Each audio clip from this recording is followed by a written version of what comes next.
Hello guys, welcome to First Cut Reviews. Today I'm going to be reviewing one of the most awaited films of the year, Sanju.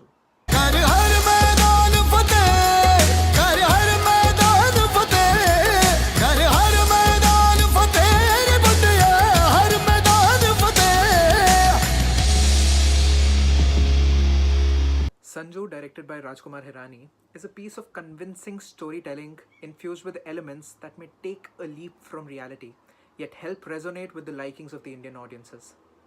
Despite various loose ends in the script and occasional punches of unneeded melodrama, Ranbir Kapoor and Vicky Kaushal lift every scene of this uneven film to make the entire experience all the more fulfilling. Sanju, the story of Sanjay Dutt in its partially molded form, remains more or less faithful to Baba, one of the most controversial people in Bollywood, about whom every person has his own thoughts and speculations. Sanju, as a film, sticks to his life but emerges beyond to explore the deep father son relationship him and Sunil Dutt maintained. Hirani keeps his writing simple yet effective to please the audience in his rather tricky ways. What made the storytelling plausible for me was that Hirani never tries to portray Dutt as a good or a bad man. He tries to put forward the story of a person who had to go through a lot in his life, who has had his own set of struggles both outside and within. Hirani adds his own flavor of filmmaking to the recipe of a biopic. He does falter, but his central lead carries off everything effortlessly. नहीं हूं आपके पास AK-56 थी? नहीं sir बताता हूं sir सब बताता हूं The first half opens slow. The screenplay takes time to set in, and moreover, the nuisance of strange comedy piles in the first few scenes, diverting you from the somewhat intense setup. The first half unfolds like a chapter, and it is one with all its fantasy, realism, and else within. For me, the Nargis Dutt angle with Sanju turns too melodramatic to digest, and Hirani's extreme effort to evoke too much of emotion through the kind of music breaks the entire effect that silences would have got.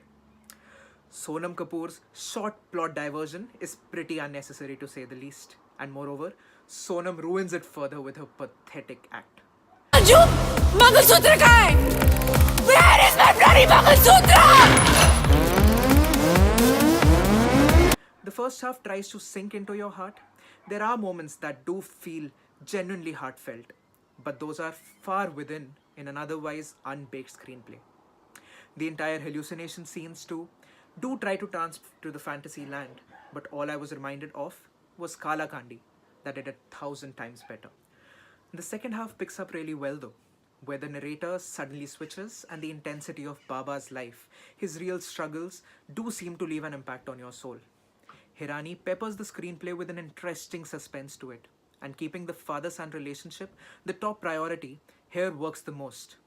Also, awarding his closest friend for the way Sanju is another deeply written and genuinely moving subplot. There are minor cringe-worthy dialogues too here, and there especially are given to Paresh Rawal, but those are like small bumps on a stunningly layered road. The climax will make you emotional. It is manipulative, but still, Hirani manages to finally make you leave the hall, all messed up on the inside, and truly leaves you with a thought on the power of media. Ranbir Kapoor is flawless beyond words. He doesn't have a sore spot to show. He gets into the skin of Sanju Baba and convinces you to believe it's him for the 2 hours 40 minutes you are there.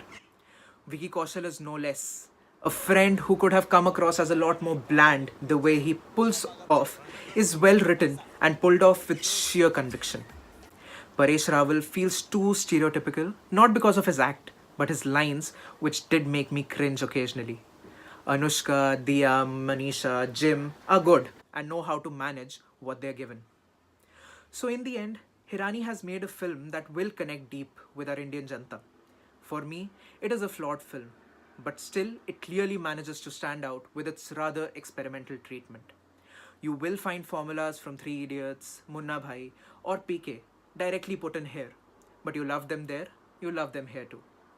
I wasn't very moved after the film, but what I took away were clearly the best two performances I've seen this year. I'm going with 3 stars for the movie and an extra half star for Ranbir and Vicky Kaushal who give us performances that are going to be remembered for years.